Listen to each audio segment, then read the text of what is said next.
Okay, so maybe let's get started. So maybe clone week 8.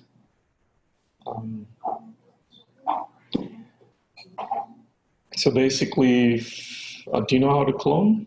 Oh yeah. Okay, you're set. Okay, cool. Yeah, so we're going to go through GraphX today.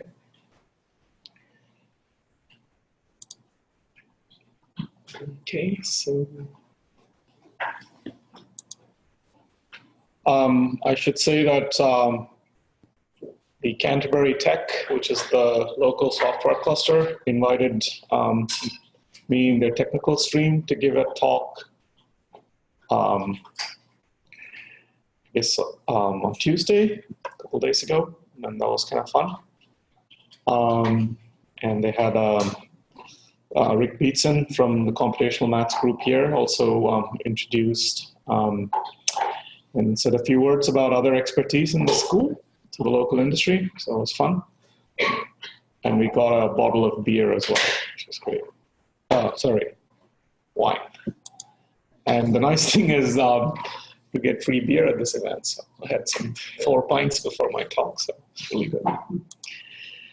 Okay, so today's topic is GraphX. I'm going to try to march through this GraphFrames user guide slowly from the point of view of a user again, because I think Matt, for example, is interested in doing a project in GraphX, and Dylan knows a bit more about GraphX, but this is going to be the new API for GraphX called GraphFrames. So I thought I'll just sort of march through the user guide. And then maybe we'll talk about other people whose projects have not been finalized a little bit, because there's not much time, right? So we'll sort of maybe spend the last hour looking at various things. I did an update to the Twitter. Remember we had a Twitter collector here? What was that, on week 4, was it? Or week 6. So week 6 we had Spark streaming, right? And I had this Twitter collector thing.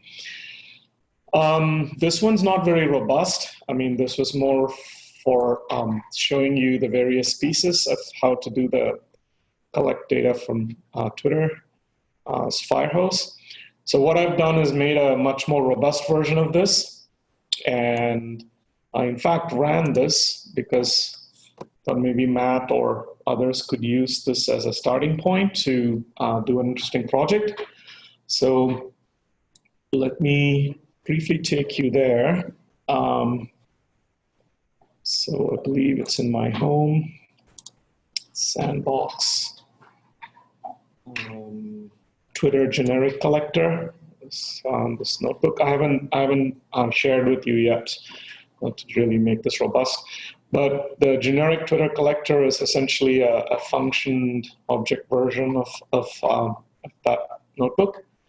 So essentially, you'll have to enter your Twitter API credentials and all of that. Currently, they're all my credentials here. So then. What I've done is I've just directly mounted the S3 buckets with the right access keys and so on.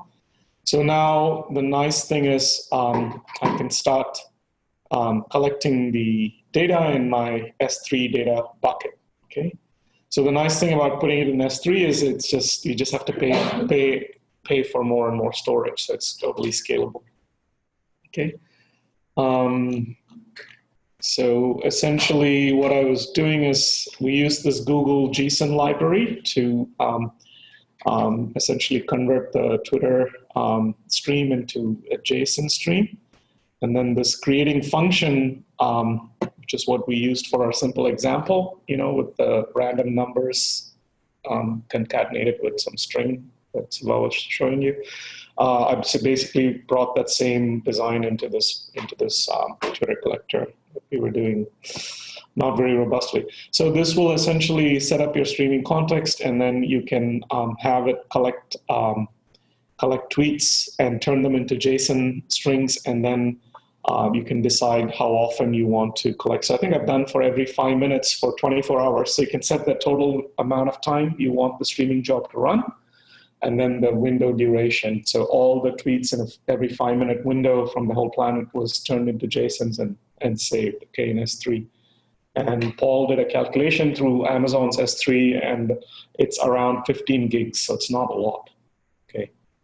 So, okay, you know, and I didn't want to run it for every single day. So those of you who want to play with the Twitter JSON to construct graphs, maybe it's going to be a bit of a battle, okay?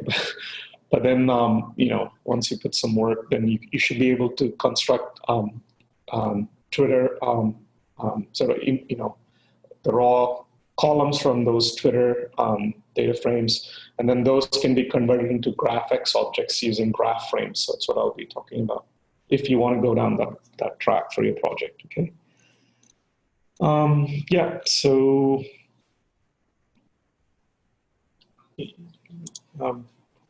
right.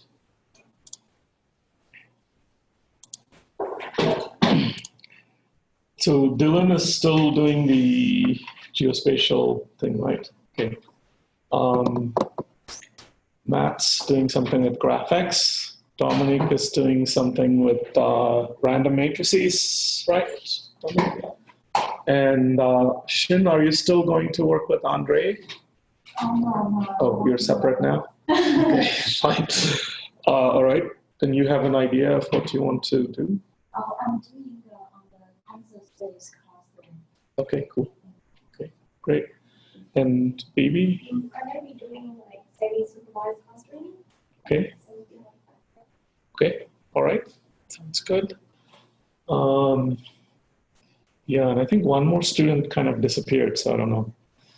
All right, so let's go into 26, notebook number 26. Okay.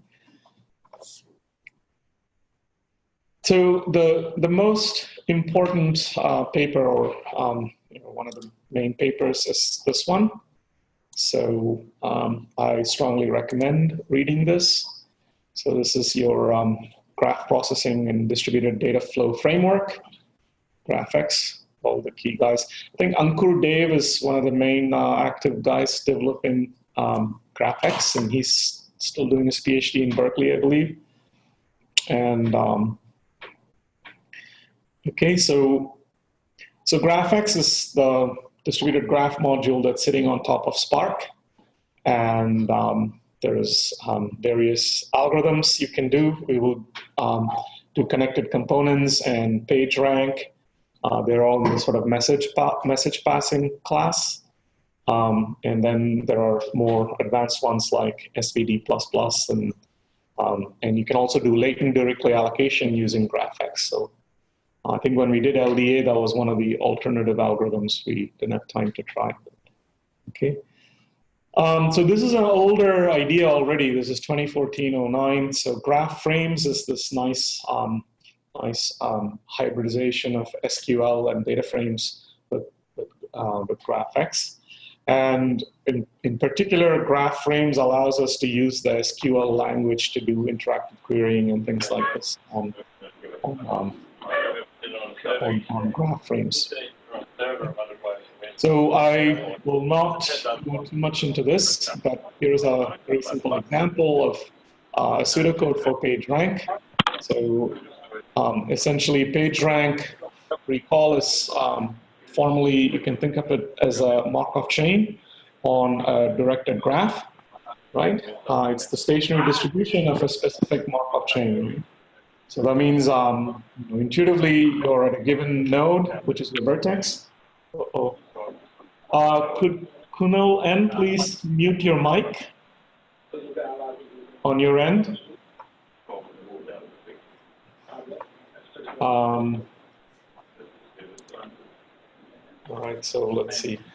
Okay, so what's PageRank? PageRank is basically you're at a given vertex, which is your web page, and then there is an outward link from it, right?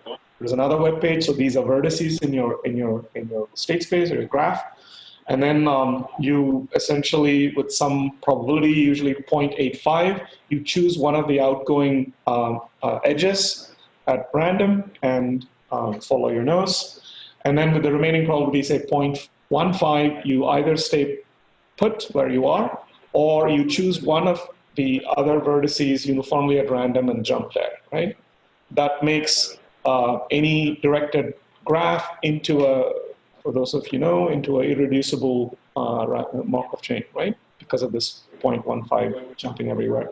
So that's sort of Larry Page's sort of crucial idea. And then the so-called stationary distribution of this Markov chain, which essentially is the limit of the process of keeping a counter in each node and just saying yes, yes, yes every time the random walk visits each node, and then simply dividing it by the total number of steps you've taken, right? That's the empirical number of visits for each node, and that in the limit becomes the so-called stationary distribution of the Markov chain, and that is the PageRank, okay? So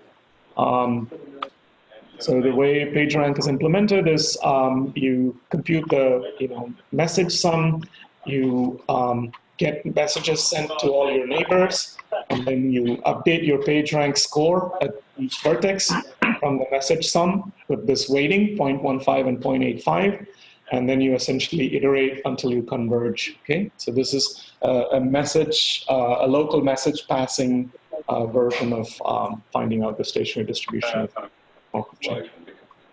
So this is, I guess, Pregel. Pregel was Google's language, right? Does anyone know? I can't remember anything. I was doing some other maths research, right, for the last couple of weeks. Pregel. Pregel, Google Graph processing. Yeah, I think, yeah, Pregel is actually, yeah, this paper, I briefly looked at it at one point, yeah.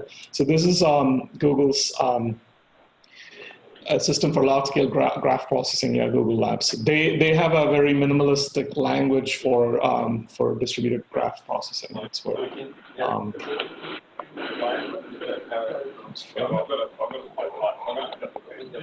so let's go back here. Okay.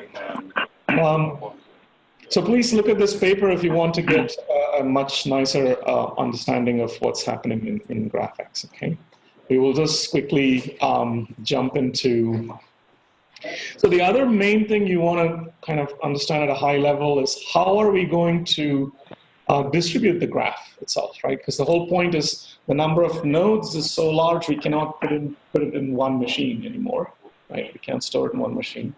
So there are many ways to do the partitioning. Okay, so GraphX uses a vertex-based partitioning. So there's a picture somewhere here. Here we go. So the distributed graph representation at a very high level uses vertex cuts. That means it'll take a bunch of vertices among all the vertices and then cut the graph based on this vertex. So this cut vertex will be in multiple partitions. So that's how you go between, that's how you can figure out how to put the graph together. Again, it's very high level. And yeah, so this is actually, it's not the original GraphX paper, this is one with comparison. That's a bit more work. Okay. All right, so please read that. The other main sources for this is, you have your AmpLabs GitHub repository here. The GraphX programming guide is another very, very important source. Okay, and then what I've done here is taken this notebook introducing GraphFrames, which literally came out very, very recently, and then I just and then there was this other example, which is this on-time flight performance with Spark GraphFrames. So that's sort of the homework notebook for this week, and I just watched that over the break because this came as a Bright talk very recently, so this is quite new. Okay, and this is really good. So for example, Matt, maybe Dylan may want to chase this. This is AmpCamp. So AmpCamp is the AmpLabs camp, I guess. These are the guys behind Spark. This one's quite nice because it goes through, it goes through various examples. Especially below here, it has this Wikipedia example and marches through various algorithms. So this would be a nice way to, say, for example, running PageRank on Wikipedia, which is also a fair game map. If you get too tired of battling with 50 people, then just use the Wikipedia data that's already in the Databricks file system. Okay, so just leave that there. Okay, so so GraphX, the main idea is to unify graphs and tables. So, and Andre knows more about this. So you have the data parallel model and the graph parallel model that basically.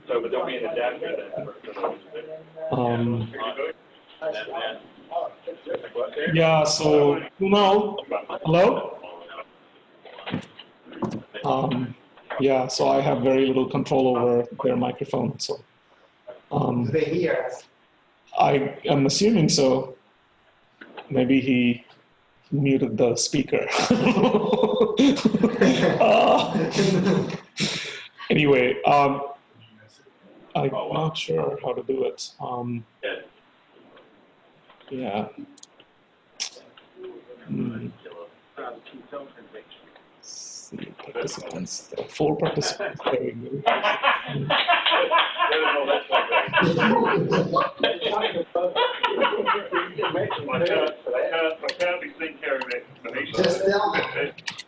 I don't think they're hearing us, right? Beyond guide. Beyond guide. How can it leave that kind of walk around or something like that? You are disrupting.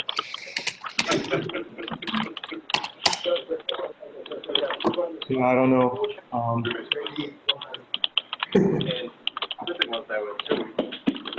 right. It's not. This is there are only 2 people. Okay, so I'm going to try and get Paul because maybe he can do something. Siva, do you want to just hot jump here? I mean, I'm just basically talking about vertex cuts and things like this here. Same things I mentioned. You should be able to just jump in and try something because everything works. So you just do you want to do it? I'll get Paul very quickly because these guys are going to laugh. All right, there you go. It's a real test. Try and read it and figure it out. I'll be right back. It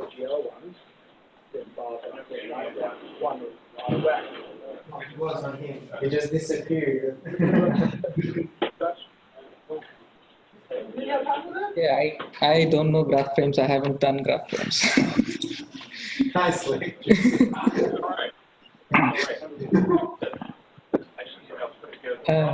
Maybe we should wait for Raj because yeah, I think it's a good idea. Maybe talk about GraphFrames.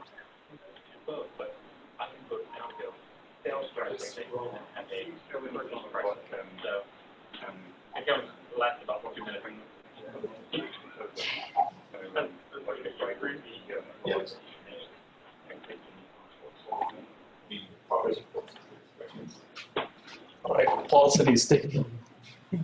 Doesn't make any sense. No, I didn't say anything. All right, sorry. Okay, great. So basically, one very, very important thing now is because GraphFrames is so new, it's still not in Spark, in Spark core, right? So, so what I had to do is first import it as a package. So if we go here, go to shared, so you see there is this GraphFrames 0.1.0 Spark 1.6 package. So you have to attach this first, okay? So you guys know how to do this, right? How to attach, how to search for a library. So usually you can go here, create library, and search for whatever, Maven coordinates or something, right? So Hey, look what I found. Look at that guy. I want to see you. graph,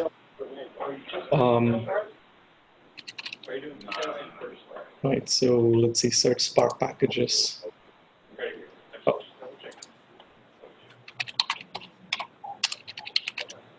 Let's see. Search didn't return anything. What's going on?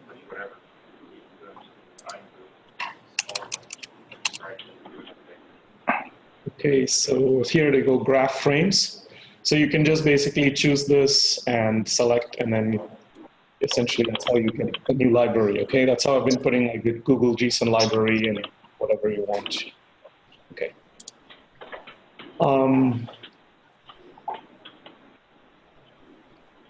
So let me go back.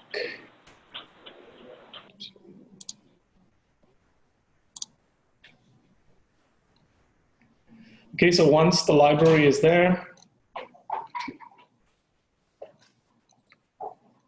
so these are your vertex cuts basically. So then this will go to one partition, this to another, and this one to another. Oh, Paul has done something great.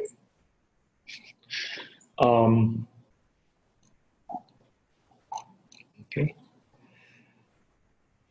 So how do you create? So once we import this, now we can create the GraphFrames, right? So the GraphFrame we're creating is this tiny little social network. Alice, Bob, Charlie, Esther, Fanny, and David. And this is really from here. So this was actually a Databricks blog. So part of this exercise is to show you how to take content that's freely available and turn it into something like this, so you can learn and others can learn faster. And hopefully this is what you guys will do when I leave and say bye-bye in a couple of weeks. Right? There is the community edition set up for everyone. There is Apache Spark meetup group, so you can continue to teach each other. Right? So this basically was my starting point. I sort of looked at this. So just talking about introducing GraphFrames, sort of went through this slowly. This is the example social network. So we're going to sort of follow this example. And then I read this basic thing. It said, if you click on this thing, you're going to get a notebook, right? So click on the image to see the full example notebook. And I clicked on the image and I got this notebook. And then I basically sort of mix and match that notebook with some other stuff, basically. So this is a condensed version of what they're doing, right? So let's just jump into it. So how do we first create this graph? So we're going to use data frames for it. So the vertex data frame and an edge data frame is what we need, okay? And the vertex data frame should contain a special column with the name, the ID, okay? And then the edge data frame will have a special columns named SRC and DST for source and destination. Of course, both data frames can have arbitrarily many other columns, so these can be your property columns for the vertices or property columns for the edges, right? So that's nice. So now let's just evaluate this. So I'm now simply doing, so recall this is just SQL context from week 3. I'm using create data frame function, and inside it, I'm just passing it a list, right? So the list is now my index. So this is going to be my ID, A. Her name is Alice, and her age is 34. So I'm just passing these tuples as a list, and that will create me a vertex data frame. And for edge data frame, I just do SQL context create data frame, and now my list is the pairs of IDs, right? The edges, the directed edges between these pairs of vertex IDs. So A leads to B, and the relationship is a friend, right? So this is an extra column. So you can think of this as the type of relationship as the edge property.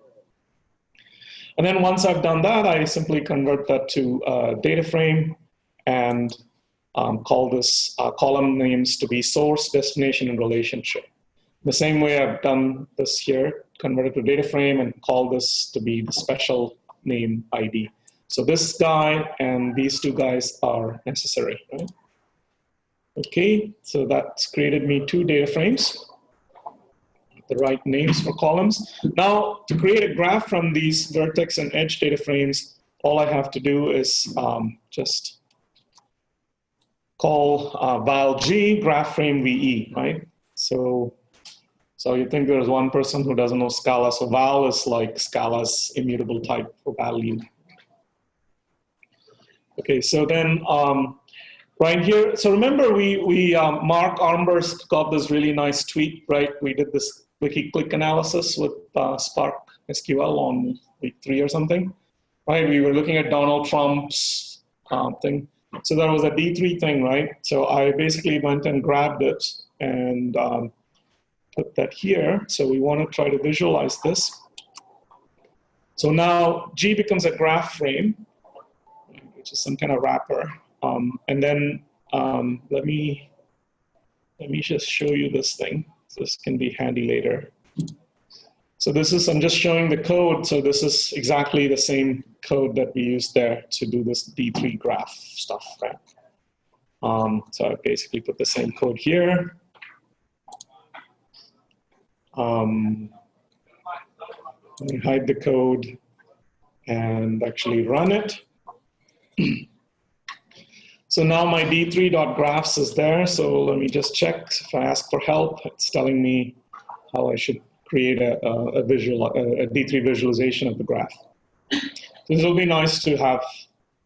Okay. So I haven't done anything too fancy. So so remember this graph, to make this, I need some other things, right? I have the source column, this DEST column. These are both strings. And then I also need this third thing called count, right, which are longs. So once I do that, then I can get a visualization of a weighted undirected graph, basically. So then what I need to do is take my g.edges, okay, which is going to be my data frame of just the edges. And then I can select the source and take the dest column and rename it as DEST because this function wants it. I don't want to change anything in the function. And then I can use this lit1l, which is my literal of longs that are all ones. So I'm just creating a whole column of ones. And then I'm calling that column name as count because that's what this guy expects as input, right? So once I've done this, I can basically have my little data frame, and I can sort of visualize this just to make sure. So all I have is source, destination, and count, which is just incidence. And I have no idea what this is. Okay, so this should just, see, I'm able to just visualize this now. I think this is just nothing. Delete this maybe. Okay, so, and this should scale up to a fair number of vertices, not more than a couple hundred. Okay, all right, so that's just a visualization. So now, so the, in the guide, you will start seeing this. So instead of typing in manually the vertices and the edge list, you can just use this built-in. This graph actually is built in. It's just it is the same exact thing. So G0 is just the same as what we did. It's just the name of the graph. It's preloaded, so you don't have to type the stuff in detail that I showed here. Okay, it's just the same graph. Okay, so because in the programming guide you'll see both. All right, so let's look at the basic graph and data frame queries. So these are fairly straightforward things. So we can do simple queries by using SQL essentially, right? SQL-like syntax. So if I can go display g.vertices, will just give me all the vertices. So my IDs are these strings, in the ID column. And then these are essentially vertex properties, name and age and so on. Okay, of course, this is the same for the G0, which is just preloaded. Okay, so edges, display g.edges, so it's now going to give me all the edges. So you can get the vertices and edges of a graph frame. If you're interested in just the incoming degree of the vertices, which means for each vertex, how many arrows are pointing into it, right? How many edges are pointing into it. So that's your in degree, and that's what's, okay, A has only one incoming edge, B has two, and so on. And this is just out degrees. So for each vertex, you get the out degree. The degree of the vertices, so this is, both in and out degrees, right? So these are fairly straightforward queries. So you can also run queries directly on the vertices data frame. So what I'm doing now is just SQL, right? So I'm saying g.vertices group by, and then I want to know the minimum age.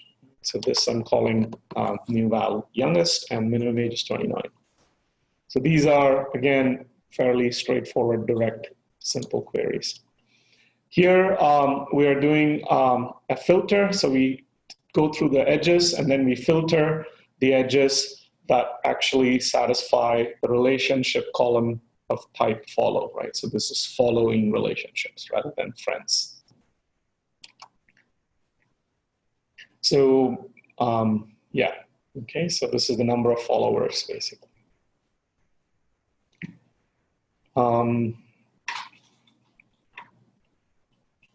So the more interesting thing now with GraphFrames that you can do fairly quickly and easily is motif finding.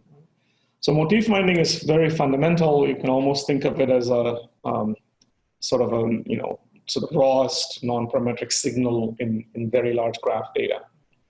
So motifs are patterns of subgraphs in a large graph. So you want to sort of hunt for these patterns very quickly. So here's an example.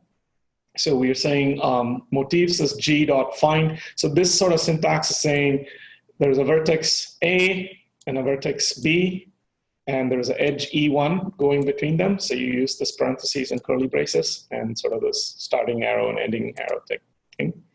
So this is searching for pairs of vertices with edges in both directions between them. So there's an edge E1 from A to B and an edge E2 from B to A. Right? These are not your A and B in the IDs, okay? These are just generic A and B. This is just some pattern for. So this is nice. So these are essentially the undirected or bidirected edges. And out pops a data frame. Right? So we have basically a E1, edge 1 is between source B and destination C, this relationship. And A is actually Bob, vertex Bob, and B is Charlie, and E2 is just going to be backwards now, right? E2 is going to go between Charlie and Bob. Okay. So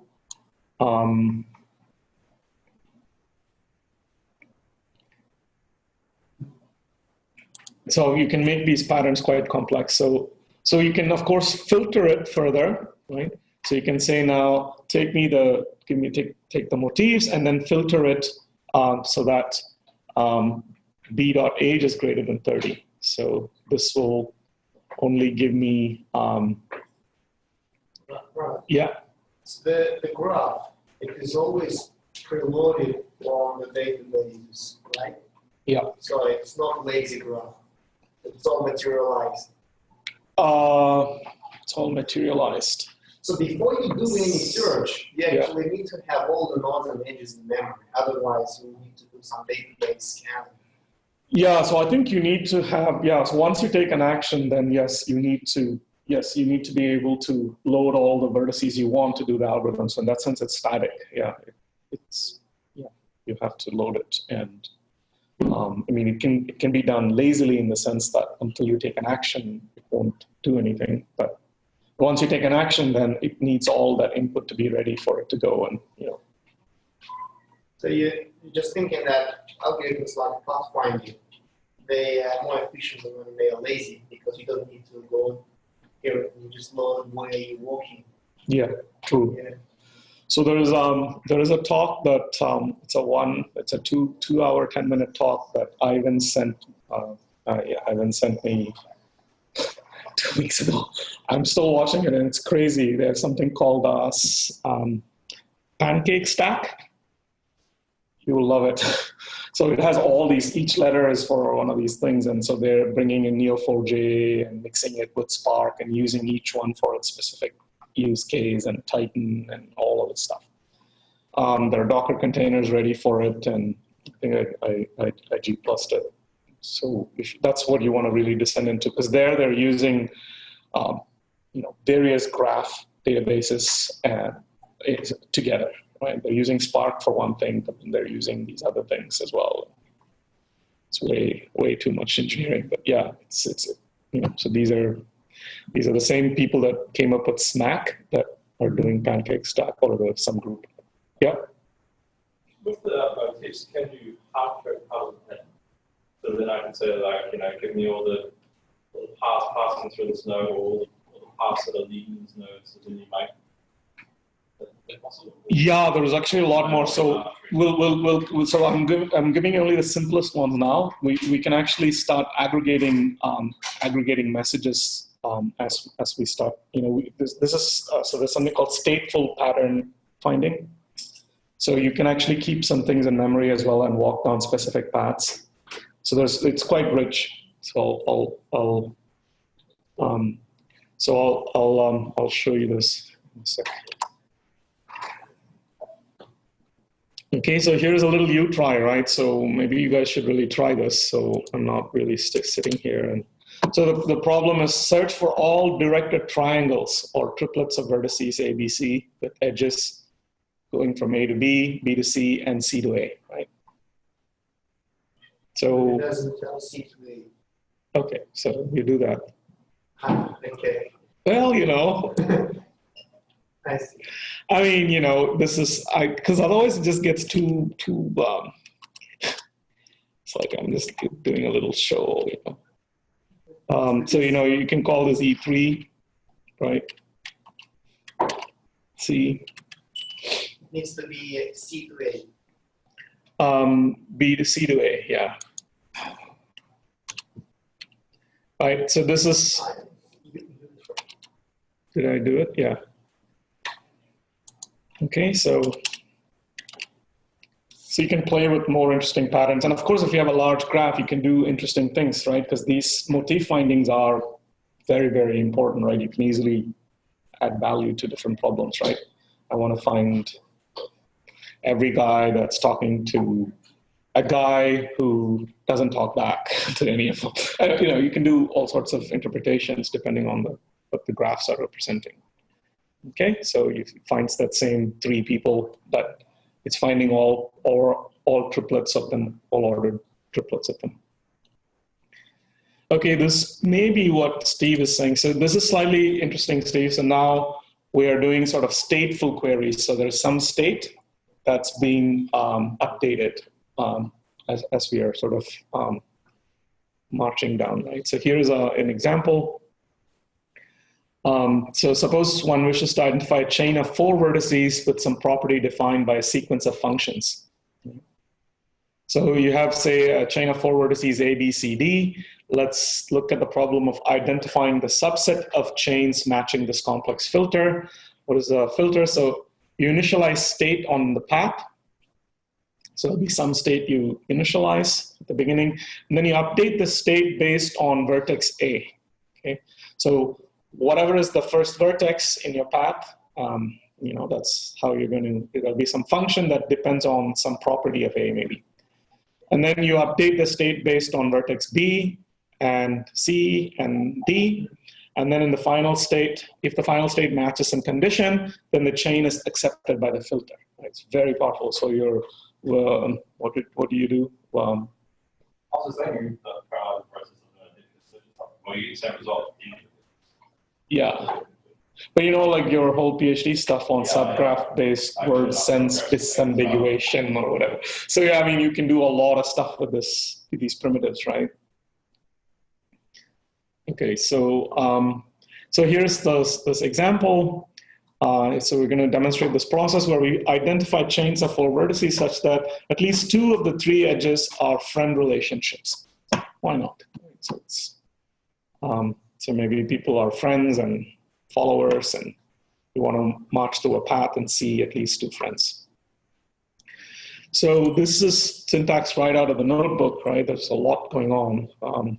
So basically, val chain 4 is just the graph G, and then we do a find on these patterns. So this tells us essentially all of these A, B, B, C, C, D hops. Okay. So now I have all these chains of length 4.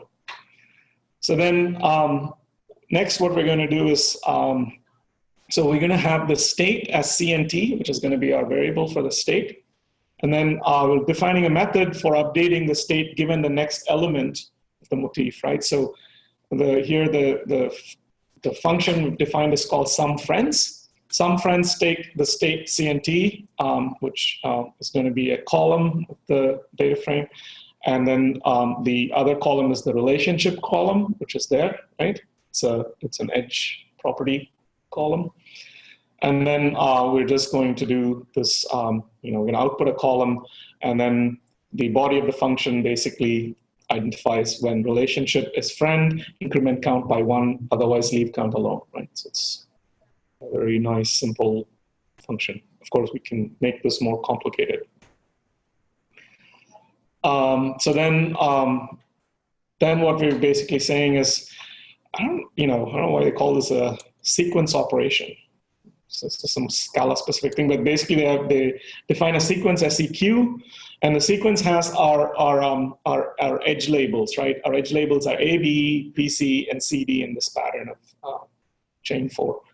So we have this sequence, but then now we have this dot method. So I guess this is a full left in the Scala sequence container. Okay, right? So this dot fold is basically marching through the sequence. And then we take this literal 0, which is a column zeros, which is our initial condition. And then we're simply folding left and taking the count and E and doing the closure on SumFriends count E relationship. Okay, so SumFriends is our function where the pairs are being mapped into, right? And that basically does our incrementation for us. And then finally, you apply the filter to the data frame, so chain with 2 friends 2. So this basically takes chain 4 and applies a dot where method where the condition is more than or equal to 2. Okay, so that's it.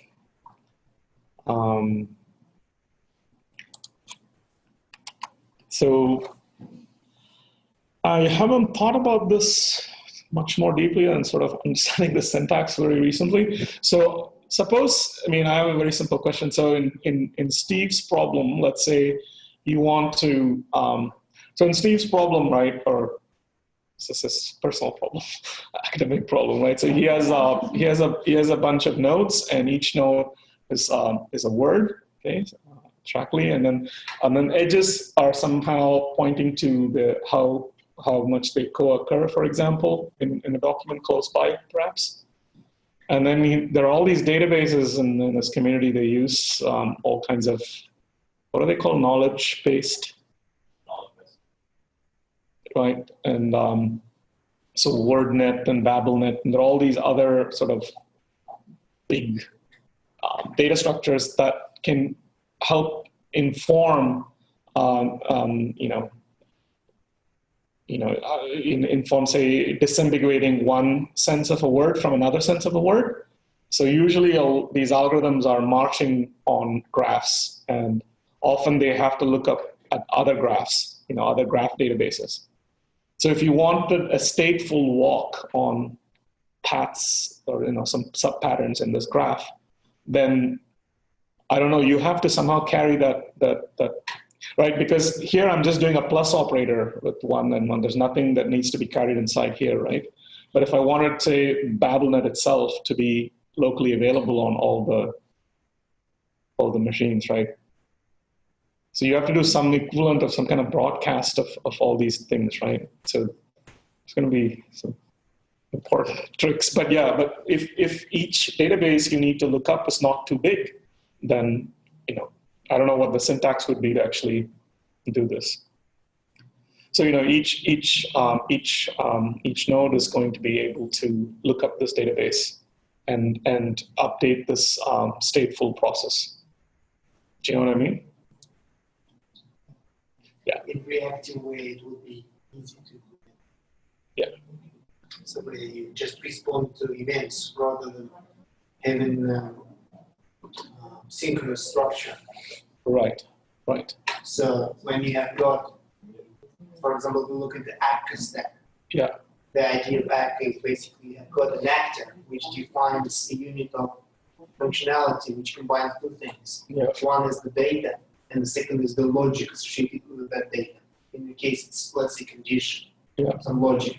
So, and when it receives some input, let's say from a prior node, which is an actor, which already applies an action, and receives the message like, okay, it says that, and here's what I want from you. Yeah. And it accepts certain number of message types, and it knows about message input parameters. Yeah. And it combines its data state with the logic associated with it, and with the message information. Right. So the data and the logic can be persisted. So it knows it, applies the message, updates its own state, even alters the logic,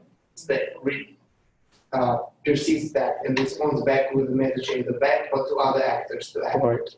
So the most efficient implementation of the PageRank algorithm will be based on reactive code, where you have got these actors, and they are distributed. So in that case, you don't need to worry about where they are. They just know how to.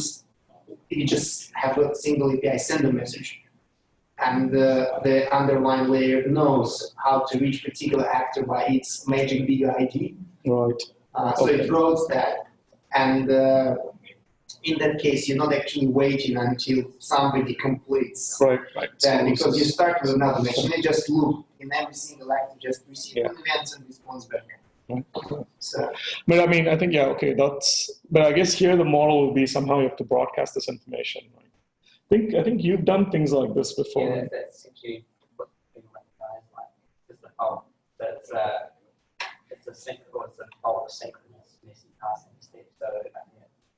So broadcasts from one version or certain subsets of those to other along the edges, and then that they do the calculations. You hear so send the message, and then they process them.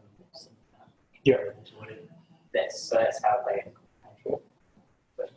So I'm just trying to complicate that now by saying there is a huge, say, lookup table that all the cores have to sort of talk to update some stateful thing we're trying to do. Right? That's okay. So anyway, I'm sure it's possible. Okay, so this is quite powerful already, right? So you can do very specific stateful filters of subgraph patterns now. Okay, so this example is about subgraphs. So what we want to do is simply filter the original graph and create a subgraph. Right? So here, let's select the subgraph of users older than 30 and edges of type friend only. Right? So all we've done is V2 is G vertices. We filter the vertices by age. We filter the edges by relationship being only friend, no follow. And then we create a new graph frame with V2 and E2 is G2.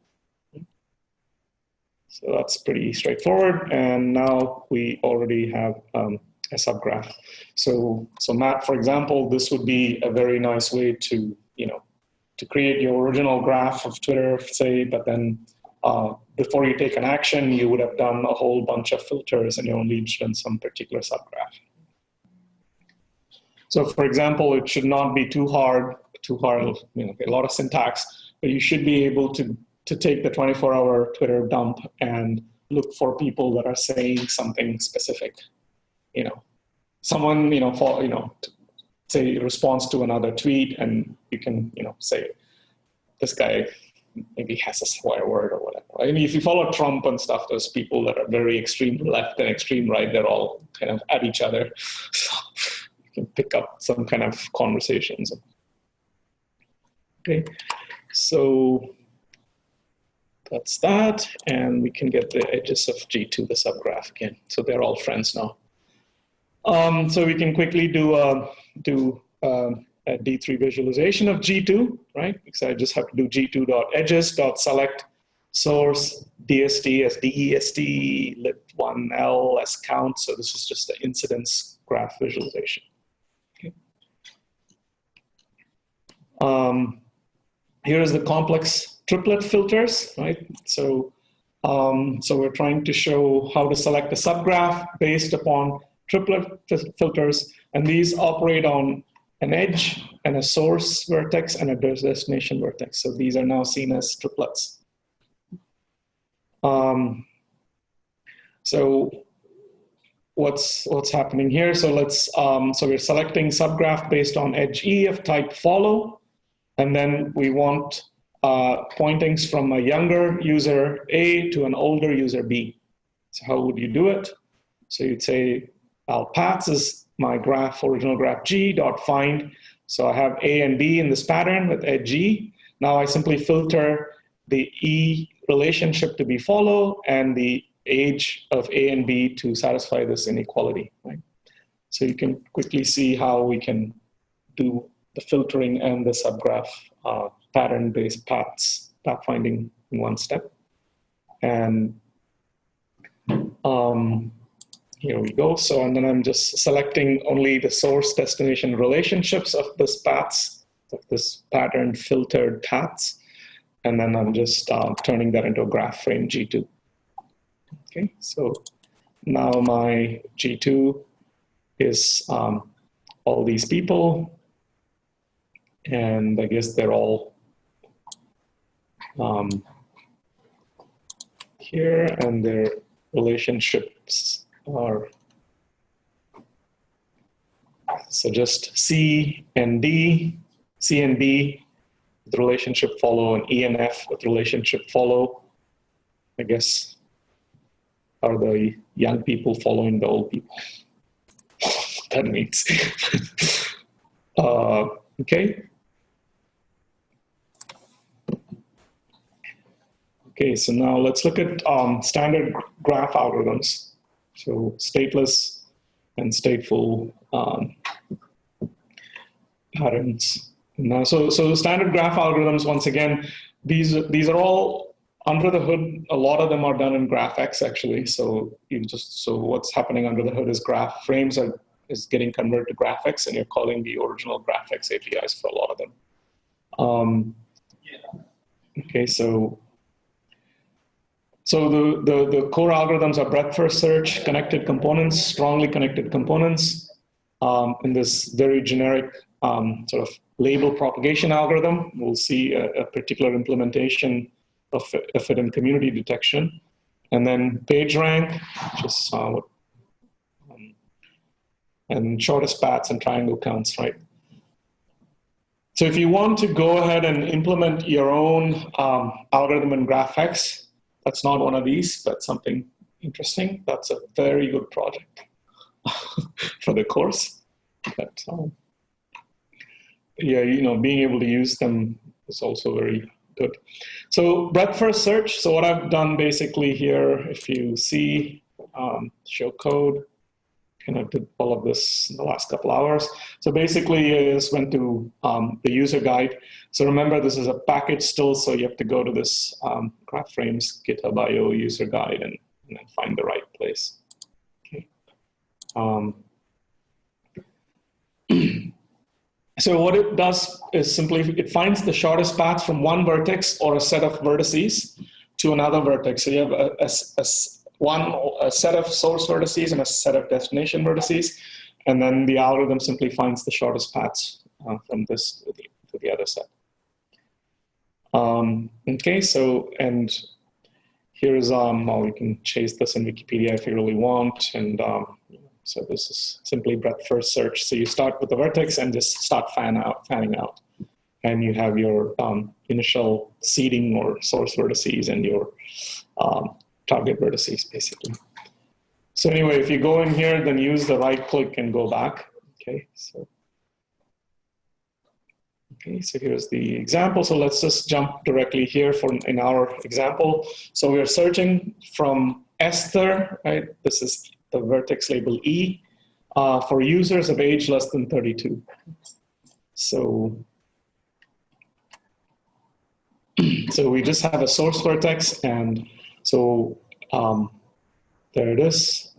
It's gone to David, and David satisfies this condition, and it's done. So you basically do G. Oh, sorry. Can it take into account multiple hops? Is only one hop. Yeah, so that's, I think, the next one. So maximum path length, maybe, or what you mean, or Right. Right. yeah. So yeah, so basically you do g.bfs, and then this from expression is where you can specify your conditions the way you know the essentially it's expressions that specify the set of source and destination vertices. So this one, the search is just limited by edge filters, and it has a maximum path length. So it's exactly the same syntax like before, but now we'll do another dot edge filter. So we're only interested in relationships that are not friends. And then we also have a maximum path length of 3. So we don't want to explore paths beyond that length. And then we do dot run.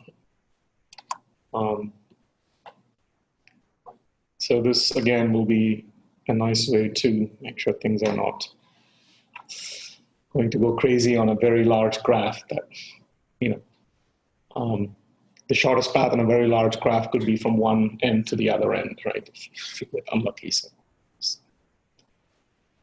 Okay, so connected components is another core algorithm. So connected components, so from a Markov chain point of view, this is essentially the set of, you know, the set of all communicating classes. So here is a graph, and this is one connected component because everything is connected. And this is another connected component. This is another connected component. So it's very important to be able to find connected components very quickly. So, and then yeah, the next one is strongly connected components. So once again, it's just g.connectedcomponents.run, and so there's quite a lot going on here, actually. And the same with strongly connected components. So here it just returns data frame with ID and the various attributes, and then the components are just labeled. So strongly connected components is just a more slightly more complicated notion for directed graphs. So so essentially, a graph is said to be strongly connected if every vertex is reachable from every other vertex.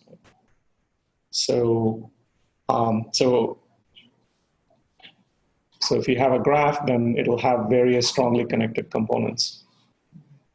So this is a nice statement. The strongly connected components of an arbitrary directed graph form a partition into subgraphs that are themselves strongly connected. So this is, I think this is a very natural way to deal with very large numerical problems. So SVDs and things like this.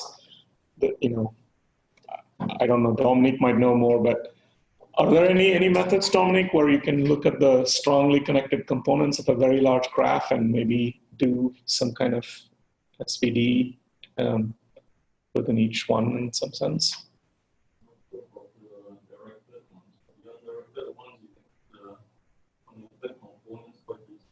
Yeah. No, I'm imagining a situation where the number of vertices is so large that like it's not the tall and skinny Spark-friendly SVD, let's say. So would it be possible to?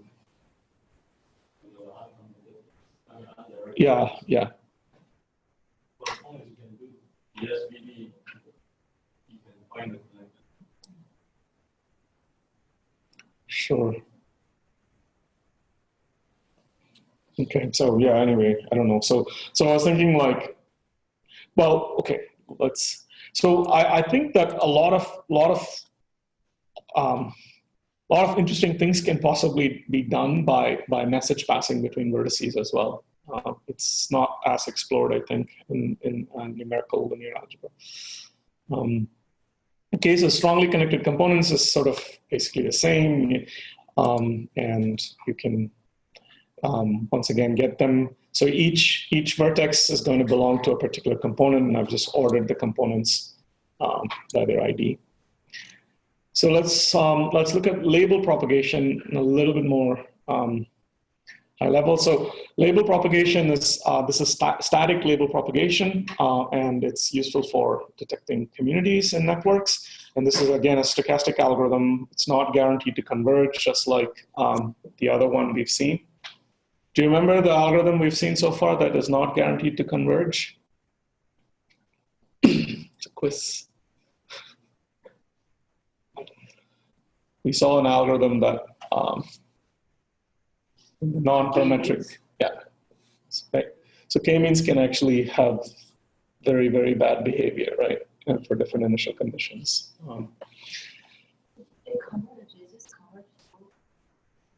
Yeah, it's not. So yeah, it's not guaranteed to converge to the correct answer. Right? So we saw even with the iris example, it's all there. So yeah, so there's not, but it's very, very cheap. So it's used a lot, and one can end up with also this trivial solution, which is all nodes are in the same community as well. So actually, this is the pseudocode is not too hard. So basically, you have these 5-step process where you initialize the labels at all nodes in the network. So for each given node x at time 0, you assign a unique label. You set time t to 1, and you arrange the nodes in some random order, and then you basically start going through each x chosen in a specific order. You do your updating based on the highest frequency among the neighbors that transmitted. So there is some random choice of the vertices, and then everyone is transmitting their ID to the neighbors, and you essentially use a mode or majority vote to update your label. And then you finally stop changing things if every node has a label that the maximum number of their neighbors have. So I don't know, some kind of voting model. So it's like status quo. Majority of your neighbors have the same label as you, you don't do anything. So. Okay, but it's something. And once again, the implementation is actually fairly straightforward. I mean, the syntax is fairly straightforward. So you set up some maximum number of iterations, and you run, and you simply do an order by label. So this could be a very cheap way of finding out communities from the Twitter graph, for example. If you have, say, someone follows someone, and it's quite big, and you want to somehow use that to find communities. So communities are kind of weird and loosely defined, right? So something.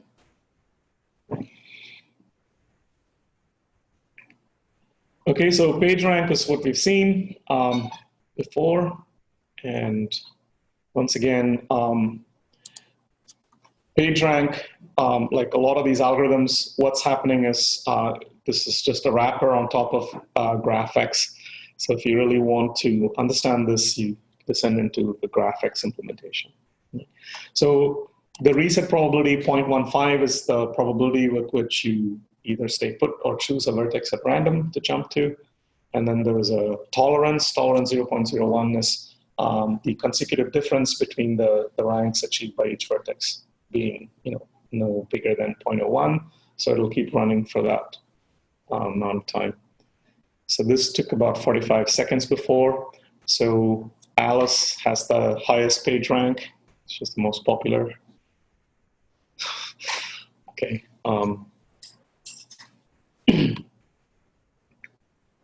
And okay, so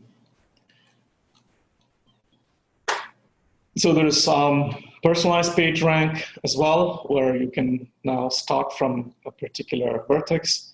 There's shortest paths and triangle counts. And I'm not going to go through all this. It's hyper-referenced a lot. So please look at it. What I want to point out is it's here. There's a lot more to dig into, right? I kind of ran out of time. This is a lot bigger than the user guide they have. A little bit bigger.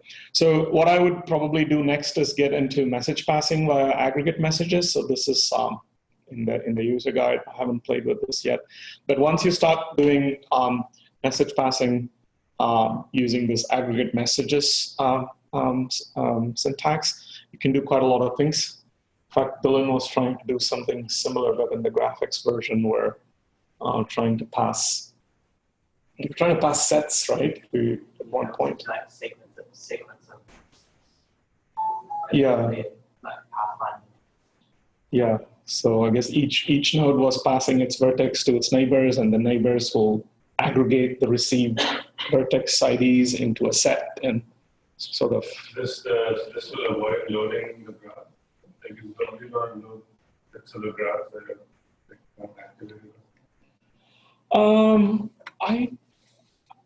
I mean, I think It's just another programming paradigm where you Because that's what I was reading. I was reading about this Pregel, and that's what they seem to suggest is that those guys they actually load the graph incrementally as the messages, kind of reach the whatever node. so. What do you mean by load exactly? What do you mean Let's say your load? graph is persisted in a database.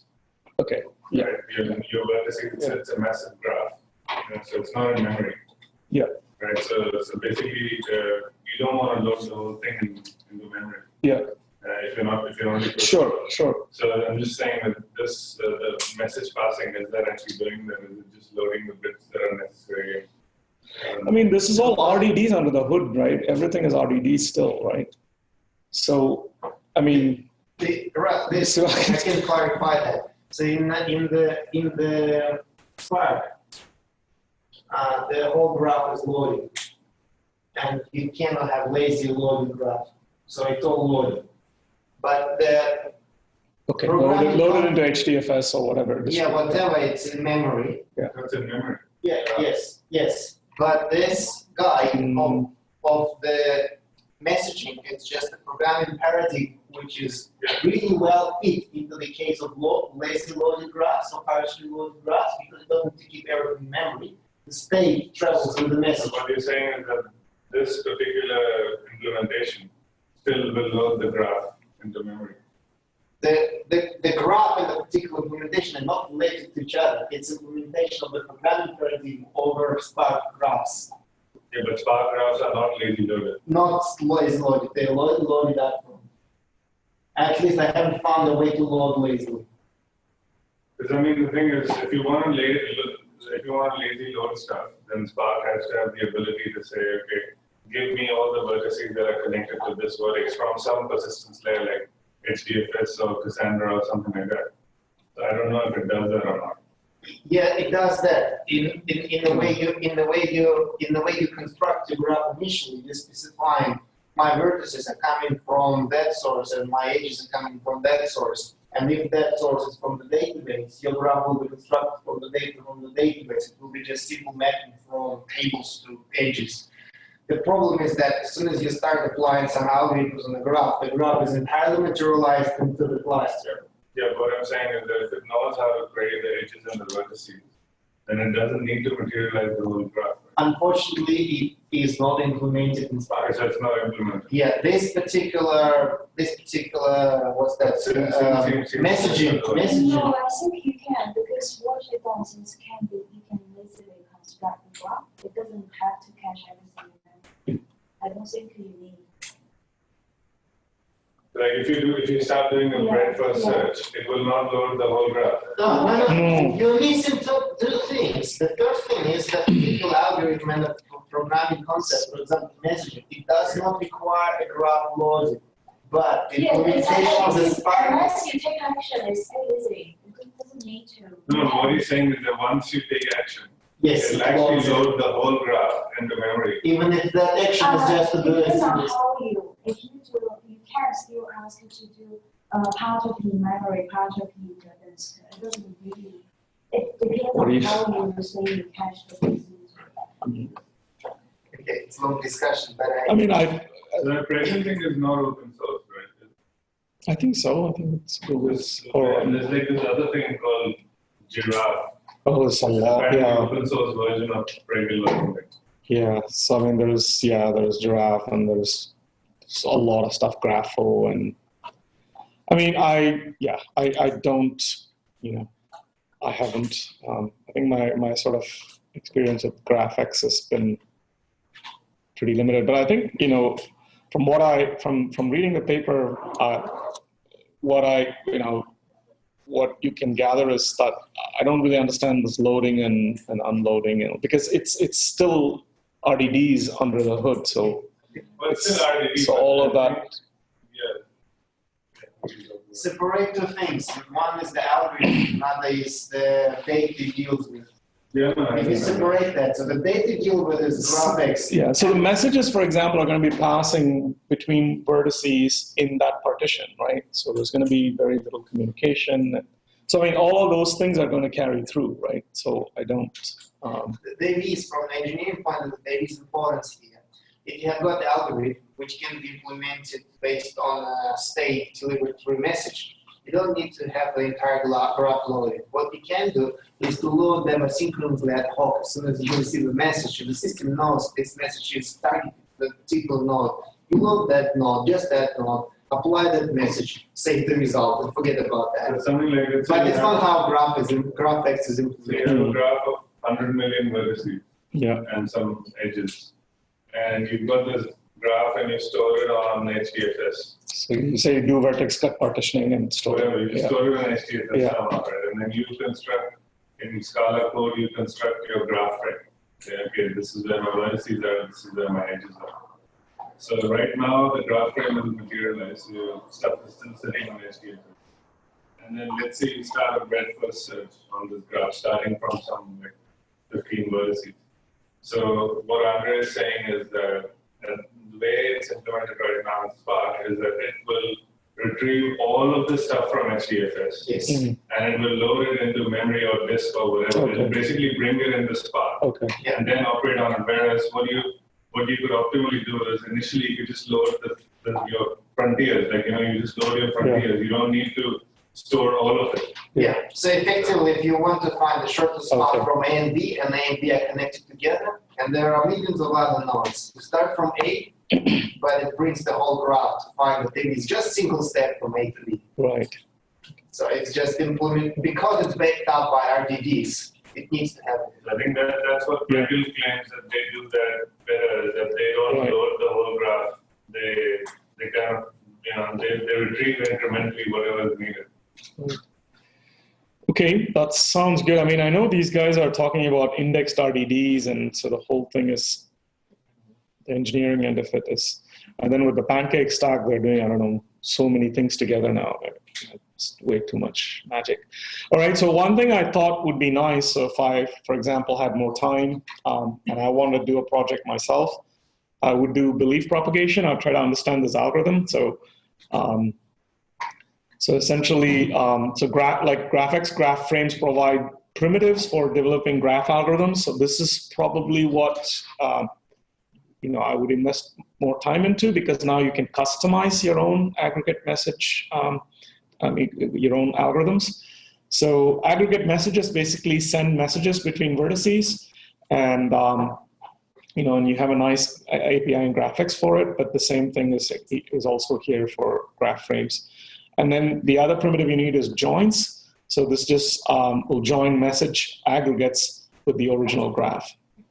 So with this, you can do quite a lot of things. So if you follow this example, belief propagation example, okay, it'll take you here and hit this thing. And so this gives you a template for building customized belief propagation algorithms for different types of graphical models. So it's the icing model on the grid, and there's parallel belief propagation using colored fields. There is some, so I don't know how much you can push belief propagation into doing more interesting Bayesian graphical models and so on, but that's probably, that's probably where I will, for example, try to spend some time to, if you hit a bottleneck on numerical linear algebra, distributed numerical linear algebra, then one way you can try to get at some similar signals is by doing your own customized aggregate message passing algorithms, basically. And I think Dylan probably has the most experience here on implementing this type of stuff. And he crashed clusters so many times. I'm not sure exactly why, but it's something. What I think it was some of the way it's interacting with the garbage collector and the question exceeds. To say that in a joke, I've lots of experience, but I've crashed dozens of clusters. No, I meant that as a good thing. I meant that as a badge of honor here. So I crashed and stuff. I'm hire that guy. Is it test engineer? Yeah.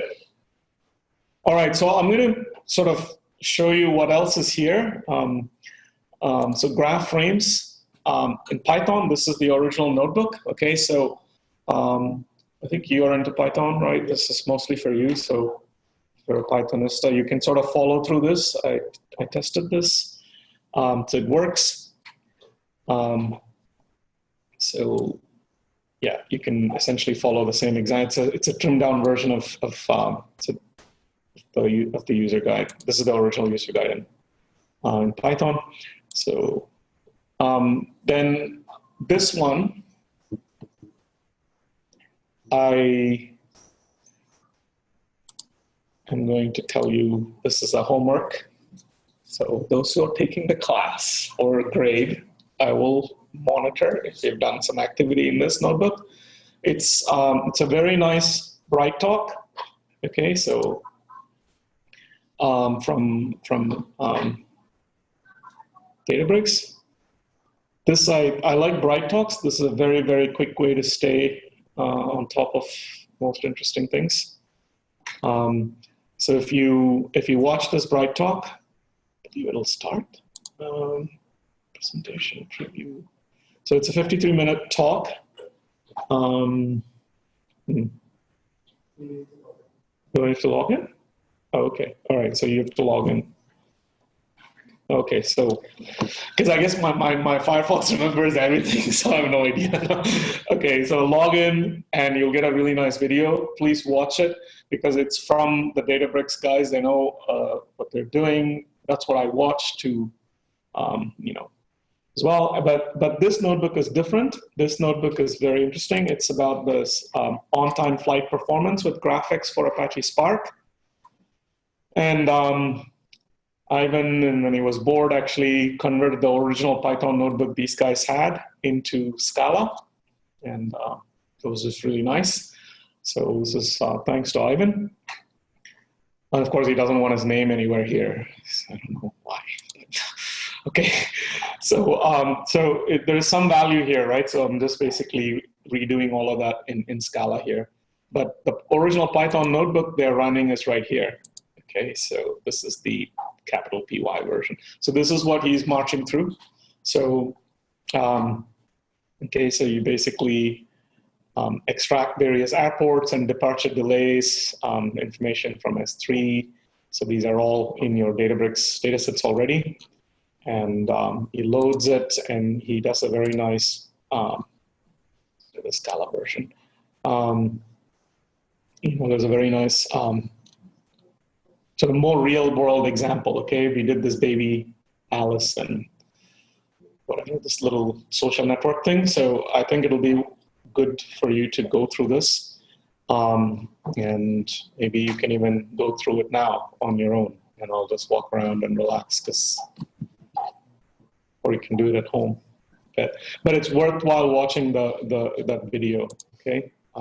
And and it's also some kind of preparation for you to see videos like this on your own and, go on your own life.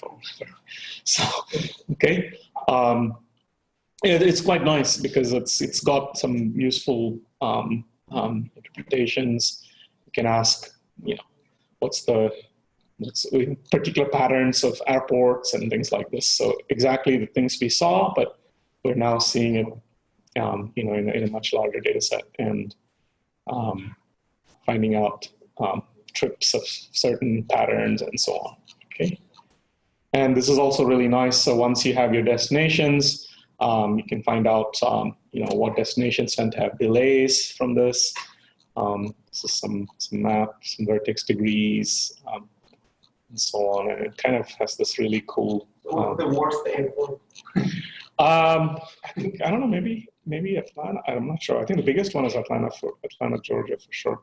This one's really cool. So it, I think, gives you all these edges and some nice interactive D3.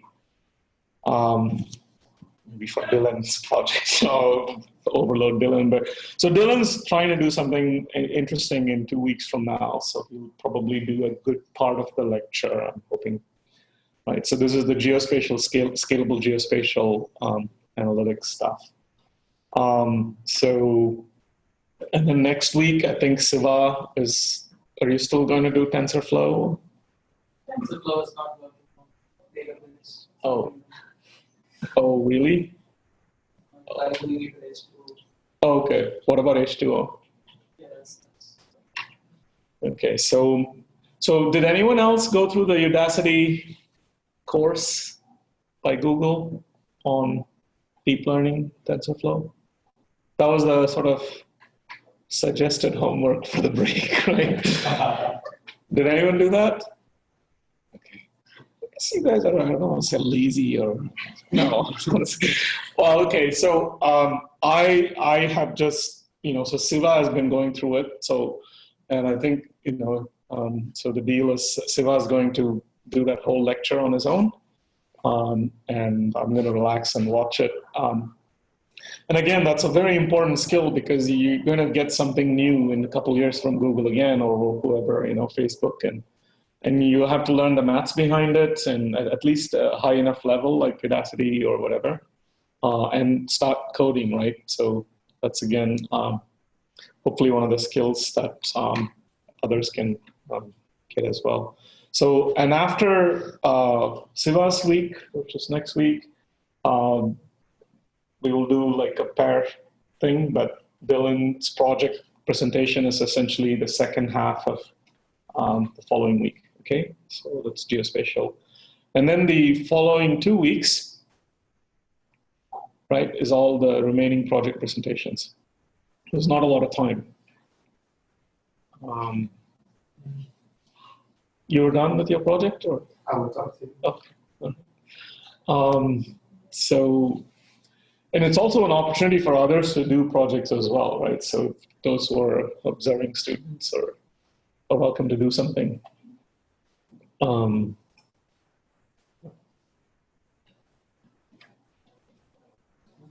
Yeah, so if there are no questions, I'm happy to hang out here and talk about projects. I didn't want to sort of go through this myself. You can watch the Bright talk and follow it, and it's already nicely done in Scala as well. So.